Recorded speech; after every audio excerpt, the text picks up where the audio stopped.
Amelibota. Bosi ngomba boule. Mingi babando kena ngomba Sion, mon Gethsemane, mon des Oliviers. Ça serait plus ce genre de montagne. Ça serait plus ce genre de montagne mangengenge, mon mangengenge, mon Sinaï. Non.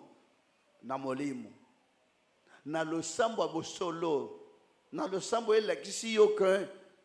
Konyoko la moninga no te moninga ndeyo. Yo tango moni moninga joa valer no kiti sa joa valer moninga chali bosona yo. Yangwana mukili bako akosala te. Mais tous les jours Bible na maboko. Tous les jours nzambe. Mais bazo akosala te ke oy moninga na monde koleka ndenga ngana mikits. Voilà le mal qui ronge le monde. Voilà le mal aussi, la désolation qui ronge l'église. Étant donné que Dieu n'avait besoin que d'une église. Mais, bassin n'entend pas multiplier l'église et je crois empiéter même na valeur y a pays. On multiplie les églises. Pourquoi Dieu avait beaucoup aimé Israël?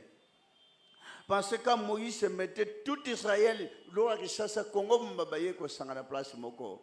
Calculer ce qui mokili, namboko nyo c'est ça qui lingomba moko, bolingo ingeki sa ndegen. Même dès que bino bosa wana ngombo boy.